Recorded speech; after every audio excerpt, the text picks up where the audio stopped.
Okay, I am back home. My kids are outside playing in the snow. Got them all bundled up. And I just wanted to finish what I was saying. So I want to start again by saying that for me, breaking the paradigm of these self-limiting beliefs that I formed inside myself based on my experiences and perceptions of my experiences with my family is also meaning not condemning them. I think that's part of what, so I had this situation with my sister that led to a very unpleasant argument, and then that led to sort of this back and forth of emails that wasn't really an argument. I mean, I was trying not to argue, but it was kind of like, we're just coming from very different perspectives. And I was saying, like, I guess when I see myself in her eyes, I feel this negative judgment. And her feeling was that that's me unpacking this old shit.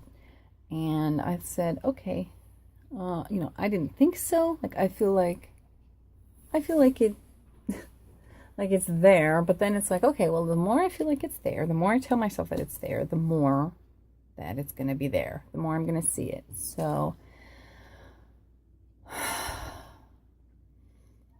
for me, the paradigm shift is not to say, okay, now I'm going to be this person that I imagined that they wished I was. Like I said in that other video, I allowed my perception of your perception of me to affect my feelings of self-worth, basically. So growing up, having regular folks as parents, I mean, they're special and unique in their own ways. They have their own beautiful qualities, and they're not just like everybody else, but they do tend to be more like regular mainstream folks. And I say it in this way because I don't match. I'm like the island of misfit toys. I'm like the island of misfit toys, I guess, like a lot of those toys. There's the coming to the understanding that, what, I am a misfit, but I'm really special. I'm unique. I'm one of a kind.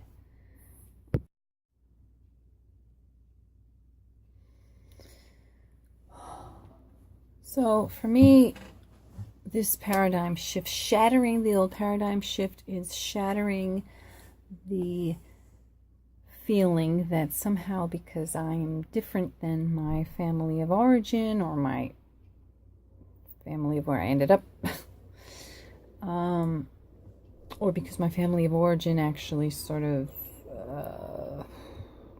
exploded, I guess. I was exploded out of that family into a new family.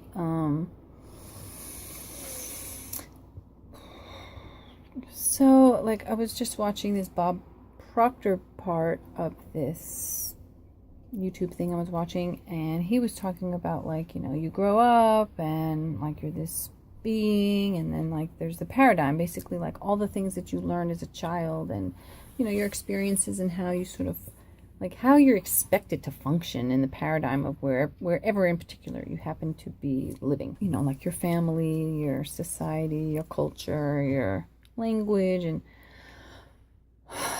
and I was thinking, like, learning can be very expansive, but it can also be very limiting. It has to be limiting. That's another thing. As a footnote I want to talk about later.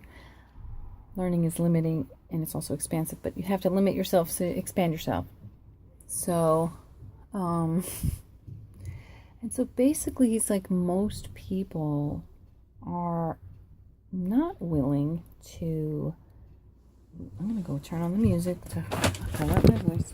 Most people are not willing to live in, oh, hello. Are you back? Where's your brother? No, I'm going to the bathroom. Okay. I'm going to turn on some music too. So most people are not willing to live in a way that defies the paradigm that they grew up in.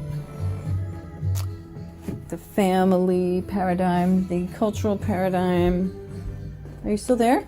Mm-hmm. All right, well, you don't have to listen to me. And they want to fit in, you know. That's the thing. I think the majority of people are extroverts, which makes sense, because if the majority of people were introverts, then society would be really different. I think most people need to be extroverts. And when I say needs, I mean it's like it just makes sense that most people would be sort of mainstream, heterosexual, extroverted, wanting to socialize, wanting to assimilate, wanting to fit in, because that is sort of the nature, I think, of existence. And then, but it's a spectrum. So there's always like the fringe of one side and the fringe of the other side. Oh, I don't know the name of the guy. I was watching this video where someone was talking about, he studied a lot of certain indigenous, what's the right word, people who live sort of more in tune with nature and with nature spirits and more tribal, I guess. So, they have special people, the medicine man, the shaman, and stuff like that. And that in those cultures, when you're young and you have these unusual experiences, these unusual sensory perceptions or abilities, rather than being labeled mentally ill or somehow wrong or broken or somehow needing to be squished into what society decided was normal, or your family decided was normal, instead of trying to be forced through medication and therapy and whatever weird stuff people do to make people fit in, they were celebrated and they were guided by other people who had similar experiences, who were, basically the well-matched people to teach them how to use their precious gifts. So this is basically what I'm trying to say. Being on the misfit island of toys, basically means you have a precious gift, and I don't think it's that unusual to be precious and different and unique and special, and that part of that would lead to being teased, made fun of, more easily the butt of a joke, easier to point out something about you. It's what doesn't fit in this picture? And it's, sometimes it's really easy to find the one that's sort of different, so there is the lack side of that. There is the lack, if Abraham Hicks says, every topic is actually two topics. Are you done, Sugar Bun? Mm-hmm. Going back outside. Let's see, what time is it? It's okay. Now let's do another. It's 4:41. Okay. So, breaking the paradigm shift about my sense of myself in the world has a lot to do with my sense of myself within my family. And I've always sort of felt that my being so different, so unique, just like everyone else, so unique, having my own way of everything that I do, that I eat, that I think about, that I care about, things that I enjoy, things that I'm naturally good at, my pace in the world, how fast I want to go or how slow,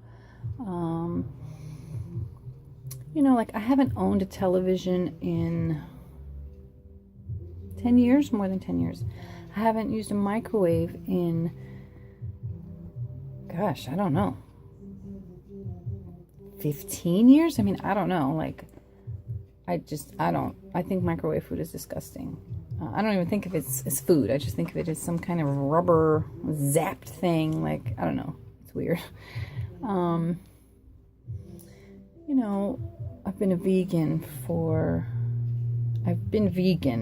I am vegan. I guess a vegan or vegan, I don't know. I'm just vegan. I've been vegan for 9 years, 8 years, you know. I mean, the first couple of years were a little spotty. It wasn't like 100%. It was like 85, 90, 95, 98. And then finally it was like, boom, because I fucking took the time to learn some shit. And if I had just done that like years ago, I mean, if they taught people the truth about so many things, then people probably would make different decisions. And I guess this is, for me, this is also starting to understand why really, really good, loving people who believe they're animal lovers and that they're good and they're kind and all these good things, and they believe in love and joy and they talk about all that stuff, and then they're sitting there eating dead animals and products that came from animals that are enslaved and tortured and slaughtered to obtain those, and why it seems so difficult to break through. Like smash, motherfucker! We gonna smash you! Like, we have to smash. It's not bad luck to shatter old paradigms that don't work. Self-limiting beliefs that just hold you back, keep you small. You know how long I have told myself that it's better to stay small, because that way I feel safe. I feel safe in the fact that I love to be with myself because I accept myself and I don't feel inadequate for being myself. But then when I see myself through the eyes of my family, what I perceive, which I guess in their minds is just all in my head, maybe it really truly is. Maybe it's just, I am so used to experiencing what I think is negativity from them and looking down on me, when really it's just me looking down on myself through their eyes and blaming it on them. And maybe that's why my relationships with them haven't been that great, you know. And it's also, I guess, like me feeling, I don't know, I guess I'm kind of jealous sometimes that they are more alike. They've always been, like, even when my brother was so little and we would go shopping and I'm off like la la la thinking about what I'm thinking about, and they're like enjoying the same similar thing, and I'm like, why am I not enjoying what they're enjoying? I want to enjoy what they're enjoying. I want to be part of it. Like, it's not that I want to be off in the fucking clouds. You know. And I guess when I try to relate the way I think I'm supposed to, it doesn't work because I'm out of alignment. And then I guess I blame it on them because, yeah. So, you know, so breaking these old paradigm self-limiting beliefs, it's not about saying like, well, you're right and I'm wrong, or I'm right and you're wrong. It's saying like, you're right and I'm right. You are right. You're right. You are right and I'm also right. You are right and I'm also right. You are right for the fact of living the way you do. You are right for what you value. You are right for caring about the things that you care about. And I guess, you know, like, it's like if I were able to hear a dog whistle and you couldn't, you would maybe think I'm weird because I'm saying that, and you don't see how it could be true. And I'm kind of like, how can you not fucking hear this or see this? Like, this is so clear to me, and it's so not clear to you. And then it's so not clear to me how it's not clear to you. And so we're not aligning. And I feel like the best thing that I can do for myself and my relationships is to shatter that paradigm. Stop seeing myself small. Stop seeing myself like I need to be small. And let myself shine in all my glory of weirdness and whatever it is, the special things that I need to bring forth just because it's who I am. And whoever is going to be well aligned with that is going to be attracted, like the people who need the message that I'm sending or saying or giving or having or feeling or whatever, experiencing, they're going to flow to me. And the people who are not well aligned, they don't need to, and it's okay. Bye.